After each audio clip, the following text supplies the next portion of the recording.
யாருக்கெல்லாம் தெரியும்? தெரியுமா தெரியாதா? தெரியும் தெரியாது. சரி, நிறைய பேருக்கு தெரிஞ்சிருக்கும், நிறைய பேருக்கு தெரியாம இருக்கும். அந்த 5 பில்லர் ஆக்டிவிட்டிங்கிறது நம்மளோட வாழ்க்கைக்கு பயன்படக்கூடிய விஷயங்கள் தான். முதல்ல சொல்லக்கூடியது நம்ம சிஎல்டி சொல்லுவோம், centre for learning and teaching. இந்த centre for learning and teaching உங்களுக்கு புரிஞ்சிருக்கும். லேர்னிங்னா நம்ம கத்துக்கிறது, சொல்லிக் கொடுக்கிறது, கற்றல், கற்பித்தல். முதல்ல மாணவர்களா இருந்தாலும் சரி, ஆசிரியர்களா இருந்தாலும் சரி, என்ன செய்யணும்? டே பை டே லைஃப்ல நம்ம கத்துக்கணும். என்ன விஷயமா வேணாலும் இருக்கலாம். ஒரு வாட்டர் பாட்டில் கீழே வைக்கலாமா, இல்லை மேலே வைக்கலாமா, அது வச்சா விழுகுமா, எங்க வச்சா கரெக்டா இருக்கும், இது கூட என்னதான்? கத்துக்கிறது தான். அதே போல நீ காலையில கவி வந்து ஒழுக்கம்னு சொல்லிட்டு ஒரு திருக்குறள் சொன்னாங்க இல்லையா, அது கூட கத்துக்கிறது தான். டே பை டே லைஃப்ல மனுஷன் வந்து என்ன மாதிரியான ஒழுக்க பண்போட, சிறந்த பண்போட இருக்கணும், அப்படி இருந்தோம்னா நமக்கு என்னென்னலாம் பலன் கிடைக்கும், அது எப்படிப்பட்ட ஒரு ஐடென்டிட்டியை உருவாக்கும். ஒரு ஒழுக்கத்தோட இருக்கக்கூடிய பையனுக்கும் ஒழுக்கம் இல்லாம இருக்கக்கூடிய பையனுக்கும் ஐடென்டிட்டியா இருக்கக்கூடியது எது? முதல்ல நம்ம சொல்லக்கூடியது யாரை சொல்லுவோம்? இவன் நல்லவனா கெட்டவனா? நல்ல பையன் மேம், இல்ல இவன் கொஞ்சம் சேட்டை பிடிச்சவன் தான், அவன் கொஞ்சம் மோசமானவன் தான் அப்படின்னு ஐடென்டிஃபை பண்றது எது? அந்த ஒழுக்கம் தான். அதனால கத்துக்கிறது எதுவா வேணாலும் இருக்கலாம். நம்ம ஜாவா, பைத்தான், இல்ல நம்மளோட படிக்கக்கூடிய விஷயங்கள் தான் கத்துக்கணும் அப்படின்ற விஷயம் இல்லை. எல்லாமே வாழ்க்கையில நம்ம கத்துக்கக்கூடிய விஷயங்கள் தான். பொய் சொல்லக்கூடாது, கரெக்டான நேரத்துக்கு வரணும், எல்லாமே நம்ம கத்துக்கக்கூடிய விஷயங்கள் தான். இது எல்லாத்தையுமே சொல்லி கொடுக்கக்கூடியது தான் இந்த சிஎல்டிங்கிறது. ஓகேவா? கத்துக்கிறதுக்கு ரெடியா இருக்கீங்களா? நீங்க கத்துக்கிறதுக்கு ரெடியாகவும் இருக்கணும், கற்றுக் கொடுக்கவும் ரெடியா இருக்கணும். ஏன் அப்படின்னா நாம சில விஷயங்களை கேட்போம், கேட்டு நமக்கு நிறைய பயன் இருக்கும்.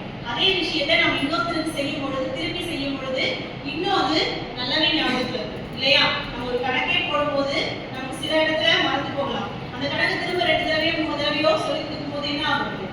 நல்ல மனசுல பதியும். அதனால கற்றல் கற்பித்தல்ங்கிறது நம்மளுடைய முதல் பில்லரா இருக்கு. ரெண்டாவது சிஎஃப்சி, இது சென்டர் ஃபார் கிரியேட்டிவிட்டி. நம்ம எல்லா மனிதர்களுக்குள்ளமே என்ன இருக்கு? கற்பனை திறன்ற ஒளி இருக்கு. ஒருத்தவங்க ஆடுவாங்க, ஒருத்தவங்க பாடுவாங்க, ஒருத்தவங்க படம் வரைவாங்க, ஒருத்தவங்க நல்ல மெஹந்தி போடுவாங்க. நிறைய விஷயங்கள் அவங்களுடைய ஓன் கிரியேட்டிவிட்டியா இருக்கும். அந்த கிரியேட்டிவிட்டியை கொண்டு வரக்கூடியது, கற்பனை திறனை கொண்டு வரக்கூடியதான் இந்த சிஎஃப்சிங்கிறது. நம்மளுடைய கல்லூரி அந்த சிஎஃப்சியையும் கொண்டு வந்துட்டு இருக்காங்க. நிறைய மாணவர்கள் நிறைய பரிசுகள் வாங்குறது, இது எல்லாமே நம்ம பார்த்துட்டே இருக்கோம். லிங்க்டின் போஸ்ட் ஆகட்டும், ஃபேஸ்புக், இன்ஸ்டாகிராம் எல்லாத்தையும் நம்ம ஷேர் பண்ணும்போது பார்த்துருக்கோம். இதுதான் சென்டர் ஃபார் கிரியேட்டிவிட்டி. எஸ்டிங்கிறது ஸ்கில் அண்ட் கரியர் டெவலப்மெண்ட். இதுவும் அதை சார்ந்தது தான். கரியர் டெவலப்மெண்ட்டுக்கு உரிய எல்லா விஷயங்களையும் செய்யறது. ஆடுறது பாடுறது மட்டும் இல்லாமல் கரியருக்கும் நம்ம சொல்லிக் கொடுக்கக்கூடிய விஷயங்கள் இந்த எஸ்டிக்குள்ள வரும். அடுத்தது ஐஏபிசிங்கிறது நம்மளோட டைப் விஷயங்கள். நம்ம ஒரு சமூகத்தில், நம்ம கல்லூரியில் இருக்கிறோம், நாளைக்கு டிகிரி முடிச்சதுக்கு அப்புறமேட்டு 3 வருஷம் கழிச்சு ஒரு வேலைக்கு போகிறோம் அப்படின்னா அப்போ என்னென்ன கம்பெனியை நம்ம அணுகணும், எப்படி நம்மளுடைய திறனை தயார் செஞ்சுக்கணும், எப்படி ஒரு ரெஸ்யூம் தயார் பண்ணணும், அதுக்கு நம்ம எப்படிலாம் ரெடி ஆகணும், என்னென்ன மாதிரியான சிறு குறு நிறுவனங்கள் எல்லாம் நம்மளுடைய கோயம்புத்தூர்ல, நம்மளுடைய தமிழகத்துல இருக்கு, இது எல்லாத்தையுமே சொல்லக்கூடியது ஐஏபிசி. நம்மளுடைய அந்த கனெக்டிவிட்டி, நம்ம மற்ற மனிதர்களோட எப்படி கனெக்டிவிட்டியா இருக்கும், என்ன மாதிரியான ஒரு சூழலோட நம்ம ஒருங்கிணைச்சிருக்கோம் அப்படிங்கிற விஷயங்கள் எல்லாத்தையுமே சொல்லிக் கொடுக்கக்கூடியது ஐஏபிசி. எஸ்ஆர்ஐங்கிறது சோஷியல் ரெஸ்பான்சிபிலிட்டிஸ். நம்ம படிக்கிறோம், நம்ம கூட தங்கச்சி தம்பி எல்லாரும் இருக்கிறாங்க. அடுத்தது நம்ம கிளாஸ்னு ஒன்று இருக்கு. இதை தாண்டி மக்கள் அப்படின்னு போது அதில் நாமளும் ஒரு அங்கமாக மாறிடுறோம். அப்படிப்பட்ட அந்த சமூகத்தோட சேர்ந்து நம்ம என்னென்ன விஷயங்கள் செய்கிறோம், பொதுவான விஷயங்கள்னு சொல்லுவோம் இல்லையா, அந்த விஷயங்கள் எல்லாத்தையுமே சொல்லக்கூடியது எஸ்ஆர்ஐ.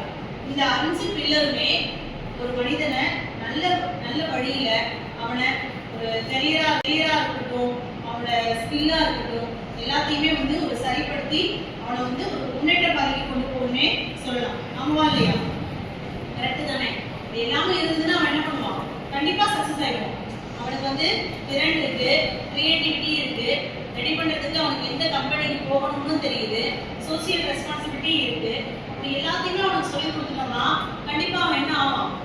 ஒரு எஸ்என்எஸ்ல படிக்கக்கூடிய மாணவன் இது எல்லா திறனோடையும் வெளியில போனா அப்படின்னா சமூகத்துல ஒரு சிறந்த பண்பாளனா, ஒரு தலைமையாளனா வரலாம். ஆமா தானே?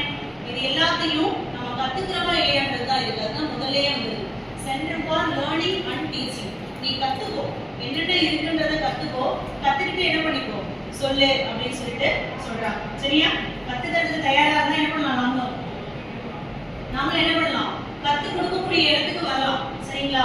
அதனால எல்லாத்தையும் தெரிஞ்சுக்கணுன்ற ஆர்வத்தோட செயல்படுங்க. நல்ல முயற்சி செய்யுங்க. முயற்சிக்கான ஒரு காலம் தான் இருக்கு. சரியா? வாழ்க்கையில எல்லாருமே ஒரு நல்ல சக்சஸ்ஃபுல் நிலைக்கு போகணும்னு நான் வாழ்த்துறேன். தேங்க்யூ.